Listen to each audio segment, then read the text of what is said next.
Every nation has a story that is retold with the words, "It was the darkest time in our history." For the United States, that time was the American Civil War, a conflict as much a battle for the soul of America as it was one of politics, economics, and ideology. It was centered around the concept of identity, what it meant to be an American, and of course, all tied up in the tragic story of slavery. It was a war that would see many new technologies and weapons employed, laying the blueprint for the future of warfare. It was also brutal and bloody and personal. There are countless stories of those who fought in that monstrous conflict, and in today's episode, we're going to examine 3 stories of combatants who became revered by their respective sides, and hated and feared by their opponents. Here are 3 of the fiercest fighters of the American Civil War. Welcome to Wars of the World.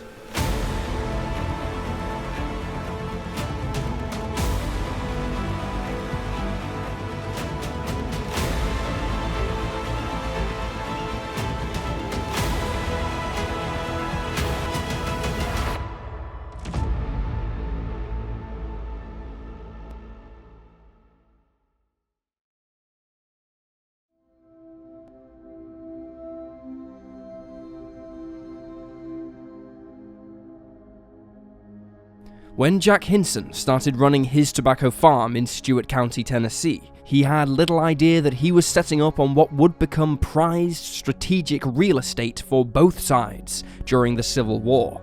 During the war, the region would become colloquially known as Tween the Rivers, and was so sought after because of its elevated position, making it easier to defend, and its abundance of farms with which to supply troops.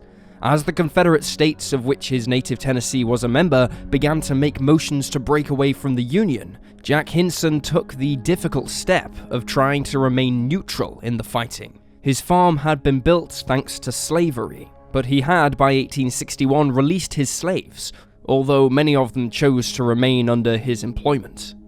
Despite his neutral stance, 2 of his sons had elected to join the Confederate cause against the Union armies, who were locked in bitter battles with Confederate forces throughout the latter's home state. With Union forces generally better equipped and better trained, the local Confederate soldiers, like Hinson's sons, used their knowledge of the region to conduct a guerrilla warfare campaign, setting traps and ambushes for Union soldiers. Understandably, this made Union soldiers extremely anxious and suspicious of the local population, who may be supporting these guerrilla fighters, known as bushwhackers. There is some debate as to why Jack Hinson, known as Old Jack to his community, suddenly went from being just a man trying to get by in difficult times to joining the Confederate cause. A persistent claim is that 2 of his other sons were arrested by Union troops, who accused them of being bushwhackers, before executing them without trial or any evidence of any kind. The sons were then decapitated, and their heads placed on the fence of the family farm, while it was ransacked by Union troops looking for weapons. However, this claim is often disputed, or at the very least viewed with suspicion, because there is no evidence that it occurred at all. As a result, some historians claim that he was always sympathetic to the Confederate side and was simply buying time or gathering information on Union troops nearby, his farm briefly playing host to Union General Ulysses S. Grant. By far the most commonly accepted reason for his taking up arms against the Union is simply the conduct of Union troops to the locals in general. Union forces occupying the area played havoc with the local farmers, whose crops and cattle were often requisitioned for the Union themselves, seriously damaging the local economy. Despite the anti-slavery stance of the North, the Union troops also took slaves away from their owners, only to force them into servitude for their own cause. What is known is that Hinson and his family were eventually turned out of their home, which was later burned to the ground by Union troops. For someone like Hinson, who was just trying to get by, he must have felt like he was left with no choice. He had to fight to protect his family, and so he picked up a rifle, and Old Jack was off to war. But first, he had vengeance on his mind. On December 31st of 1862, he reportedly travelled to a nearby farm, which was home to a Swiss immigrant who had also declared his neutrality during the fighting. He and Old Jack had been embroiled in a long-standing feud since before the war, and after he was expelled from his farm, Old Jack suspected that this neighbor was responsible, and so shot him dead. Joining in the guerrilla style of warfare of his Confederate compatriots, Old Jack soon demonstrated his lethal skill with a rifle, and quickly became a prolific sniper. Living in caves, he would frequently wait for Union boats to come down the Tennessee River, where he would pick off the highest-ranking Union officers he could and dispatch them with a single round of his .50 caliber Kentucky long rifle. With each kill, he would add a notch in the barrel of his gun to keep score, and his gun would eventually have 36 individual notches. However, many historians credit him with many more kills. Some sources cite as many as 100 Union troops fell to Old Jack, making him the most successful sniper of the war. One of Hinson's most well-known exploits involved him acting as a guide for Confederate cavalry commander Nathan Bedford Forrest. With Hinson's guidance, Forrest was able to mount a successful attack against the Union force at Johnsonville, which was home to significant supplies fueling the Union campaign. Recognizing his importance to the Confederacy, the Union troops conducted large-scale sweeps in pursuit of him, but Old Jack always managed to escape. Old Jack would survive the war, but his son Robert, who commanded a band of Confederate guerrillas, was not so fortunate. He also lost 2 daughters to illness, which many attribute to being kicked off his land by Union troops. Being on the losing side, his name fell into obscurity in the post-war years, only for his story to then be rediscovered and retold by historians afterwards, making his name a legend in the state of Tennessee, for which he fought.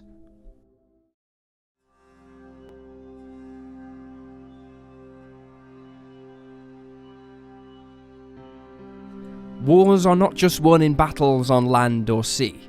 Key to the success of one side is to damage or destroy the economy of the other, thus denying them the ability to conduct war at all.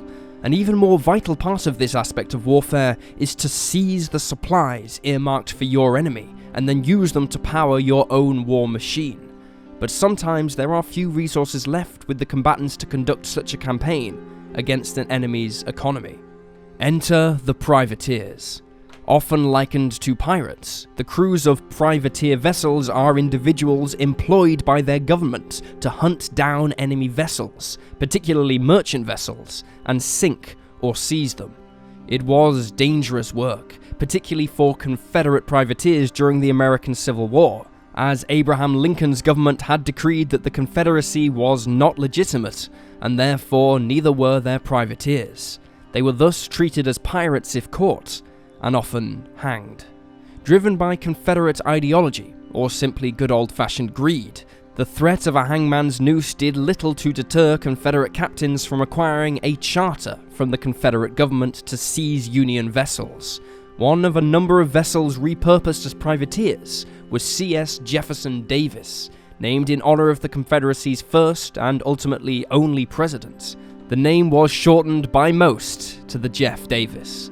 Built originally as a fast-sailing brig in New Orleans in 1845, the vessel later became the illegal slave ship Echo until it was captured by the US Navy off Cuba in 1858.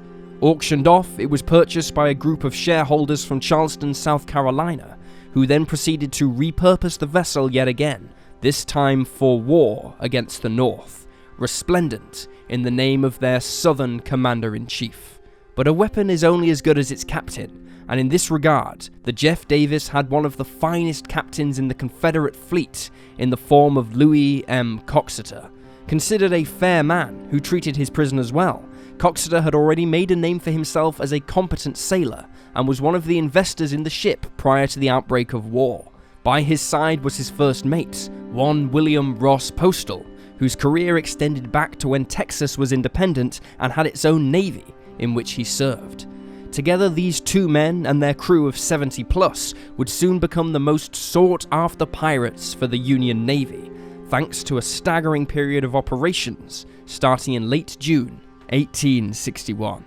Coxetter and the Jeff Davis were waved off from Charleston on June 28th to scenes of great pomp and circumstance, for the city was also celebrating the anniversary of the defeat of British Admiral Sir Peter Parker during the American Revolutionary War almost a century earlier. Using his skill, Coxetter steered the Jeff Davis, armed with just 5 6-year-old British-built iron cannons, past the Union warships, attempting to capture privateers such as himself. Having broken free, Coxetter would begin a campaign of plunder that even the most legendary pirates would have been proud of.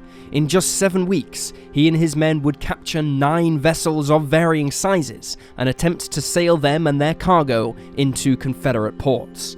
According to one of his victims interviewed later, they had misidentified the Jeff Davis due to its French-cut hempen sails, and by the time they realized their mistake, Coxetter was upon them. Such dramatic exploits in such a short period of time sent shockwaves up and down the east coast of North America, and Coxetter instantly became the most wanted man of the day, short of the Confederate president himself, whose name adorned his ship. However, it was not all success for Coxetter and his men, for capturing their prizes was one thing, but getting them back was quite another. Once a ship was captured, members of Coxetter's crew would be assigned to command it back, but sadly for them, not all possessed the skills needed to evade the Union blockade. One of the ships seized was the Enchantress, which was placed under the charge of William W. Smith and a small group to guard and keep the crew in line. Attempting to reach Florida, the vessel was intercepted by the Union ship USS Albatross and recaptured. Treated as pirates, Smith and his men were clasped in irons and transported to New York, where they stood trial and only barely escaped the death penalty. Another of Coxetter's prizes was the Alvarado, which found itself being pursued to shore by the USS Jamestown. Unable to keep their prize, the men from the Jeff Davis burned the ship as they made their escape inland. But perhaps the most incredible tale concerning the vessels captured by Coxetter was that of the S.J. Waring. Believed to have been sailed south, authorities were surprised to see the vessel sail into New York, having been retaken by her crew. The effort to recapture the vessel began when the black cook on board took an axe and killed 3 of the conquering crew as they slept in the night. In some cases, Coxetter allowed the crews of the ships he captured to sail away after relieving them of valuable cargo. In more than one instance, he found his crew numbers swelling thanks to an influx of deserters from the ships he captured, who wished to switch to the Confederate side.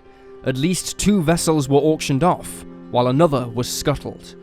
While Coxetter and the Jeff Davis were feared by the sailors of Union merchant fleets, they were adored by the Confederates as heroes, and when the vessel arrived back in Florida on August 16th, crowds gathered to welcome them home. Unfortunately, they arrived during a heavy storm that lashed the Florida coastline, and not even Coxetter's skill could prevent the Jeff Davis from grounding, bringing the ship's short but successful career to an end. Coxetter attempted to raise the funds for another privateer vessel, but was unable to do so, and so he resorted to captaining blockade runners, using his skills at bypassing the Union fleet to sneak vital supplies and exports past the Union blockade that was attempting to strangle Confederate trade. Given his success aboard the Jeff Davis, it was not uncommon for the Confederate ship owners to enter into bidding wars to secure his services, right up to the very end of the war.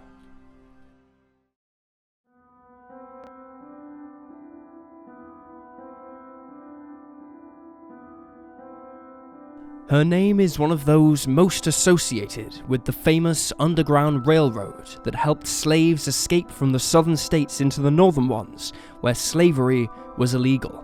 However, Harriet Tubman was also a pivotal figure in the story of the Civil War.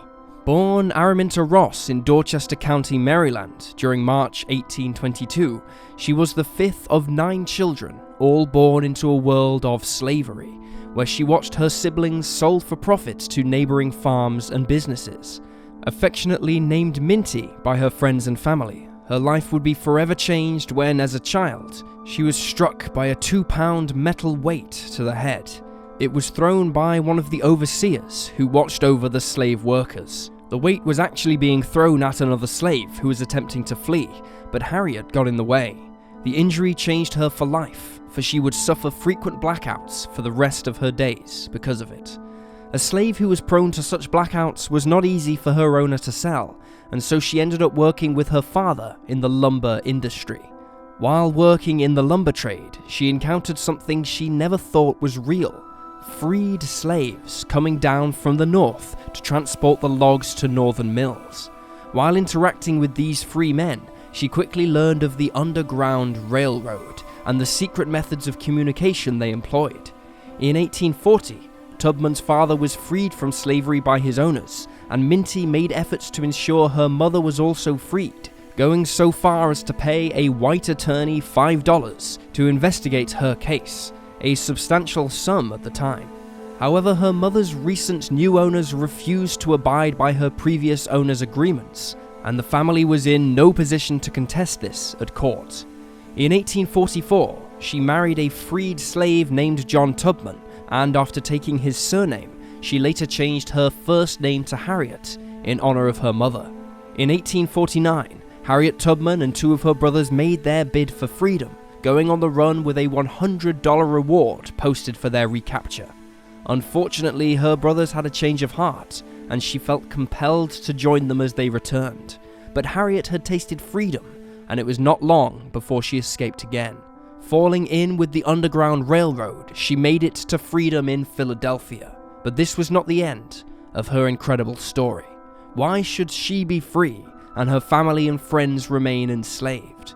Thus, she became a prominent member of the railroad, helping slaves escape the oppression in the South, earning the nickname of She-Moses in reference to the biblical figure famed for leading his people to freedom. When war broke out in 1861, Harriet Tubman saw this as an opportunity to finally end slavery in the United States and free her people, provided of course that the war ended with a Union victory. Joining a group of freed slaves and white abolitionists, she hoped to offer her services to the Union cause, but initially met with resistance. She took on the role of nurse for a brief time. However, things began to change when on January 1st, 1863, Abraham Lincoln issued the Emancipation Proclamation, freeing all slaves in the United States and eventually the Confederacy. Tubman's role was now changing from menial but vital nursing work to using her connections and expertise with the Underground Railroad in order to establish a ring of spies, gathering intelligence on the Confederate forces. But her role would go far beyond spymaster, and demonstrating her courage and determination, she was soon on the front lines with Colonel James Montgomery, an abolitionist who commanded an all-black regiment, the 2nd South Carolina Volunteers. Together, Montgomery and Tubman led a force of 300 men aboard 3 gunboats out of the St. Helena Sound towards the Combahee River. In the early hours of June 2nd, the force split in two in order to conduct raids on Confederate plantations containing hundreds of slaves. In the chaos that followed, some 700 slaves were rescued under heavy Confederate fire, aimed at both the raiders and the fleeing slaves, many of whom were carrying children in their arms. As gunboats made their escape, the freed slaves were still in a panic, and not knowing their regional dialect, Harriet Tubman began singing for them in an effort to calm their nerves. It was a stunning victory for the Union, and a humiliating defeat for the Confederates. Tubman's efforts in the raid did not go unnoticed by the Union press, who bestowed upon her the title of Heroine of the Union War Effort. However, despite her courage, she was denied a soldier's wage, for women were not allowed to serve in the army. Being undeterred, she pushed on, knowing that the final goal, freedom, was worth more than any fee, and she continued in her role coordinating with the Union's spy networks and at times leading dangerous scouting parties behind enemy lines. Her ability to communicate with the local black populations was invaluable, and by the time of the final Confederate defeat in 1865, it would be no exaggeration to say that Harriet Tubman had done as much for victory and freedom for her people as any one person could do, be they black, white, male, or female. Sadly, as history would prove, the struggle for equality in the reunified United States was far from over, and with her powerful personality and determined nature, Tubman campaigned for equal rights not only for the black population, but women in general. Passing away in 1913, she has since become an icon of freedom and courage, inspiring people of all racial backgrounds to stand up for what they believe in, and pioneering the employment of women in the armed forces on the front lines. She was truly an American hero. And there you have 3 of the fiercest fighters of the American Civil War. Please leave a comment down below with your own thoughts and reactions, and remember to like this video and subscribe to support the channel. Thank you for watching, and I'll see you next time.